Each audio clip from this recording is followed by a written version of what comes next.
Salam əziz tamaşaçılar.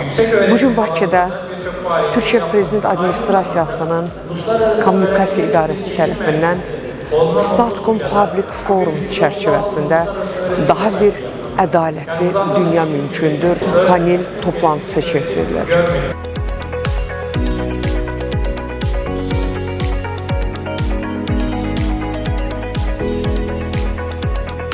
Əvvəlcə toplantıda torpaqlarımız uğrunda şəhid olanların ruhu bir dəqiqəlik sükutla yad olundu. Azərbaycan və Türkiyə dövlətlərinin himləri səsləndirildi.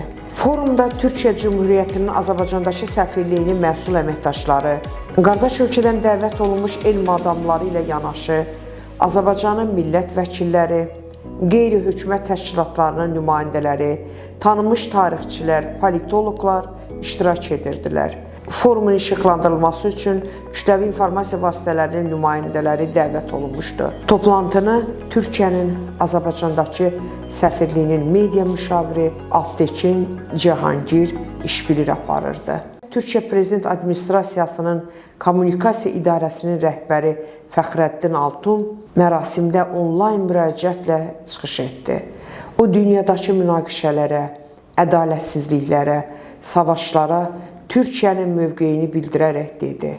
Daha adil bir dünya mümkün temasıyla düzenlediğimiz Statcom Public Forum etkinliği serisinin bir parçası olarak sizleri bu platformda ağırlıyor olmaktan dolayı büyük bir memnuniyet duyuyoruz. Türkiye Cumhuriyeti Cumhurbaşkanlığı İletişim Başkanlığı olarak dünyada adalet, kapsayıcılık ve eşitlik ilkelerine dayalı bir düzenin mümkün olduğunu inanıyor ve bu vizyona kararlılıkla bağlı kalıyoruz.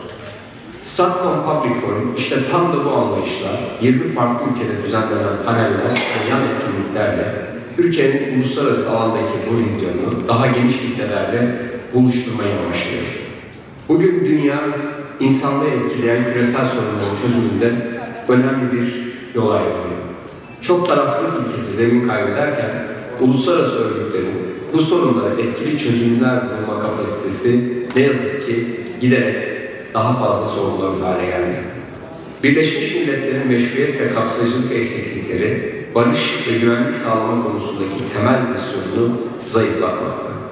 Bu bağlamda Cumhurbaşkanımız Sayın Recep Tayyip Erdoğan'ın dünya beşten büyüktür, daha adil bir dünya mümkündür söylemi, uluslararası sistemin adalet temelinde yeniden inşa edilmesi gerektiğini vurgulayan güçlü bir çağrıdır.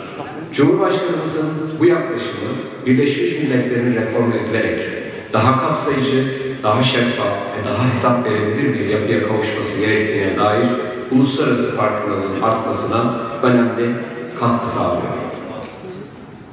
Kıymetli katılımcılar, Statcom Public Forum kapsamında gerçekleştirdiğimiz bu panellerle sadece küresel boyutlara ulaşan sorunları değil, aynı zamanda çözümleri de konuşmayı hedefliyoruz.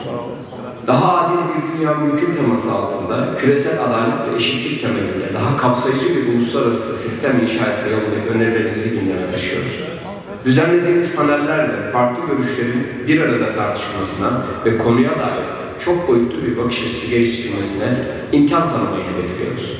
Ayrıca devletler, sivil toplum kuruluşları, medya ve düşünce kuruluşları arasında daha güçlü bir diyaloğun kurulmasının ve sürdürülmesinin de temellerini atıyoruz.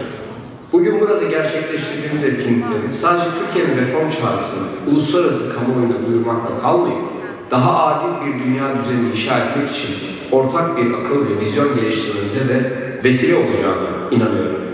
Toplantıda Azərbaycan və Türkiyə tərəfindən çıxış edənlər ədalətli dünya naminə bəşəriyyətə çağırış etdilər və bu forumun dünyanın 20-dən çox ölkəsində keçirilməsini alqışladılar. Forumun mövzusu ilə bağlı sənədli film və video çarx nümayiş olundu. Daha ədalətli bir dünya mümkündür adlı panel toplantı yeryüzünün bütün insanlarını sülhə səslədi. Türkiyənin dövlət rəhbəri Prezident Recep Tayyip Erdoğan'ın dünya 5'ten böyükdür fikri ədalətli bir dünyanın mümkünlüyünə inamının təzahürüdür.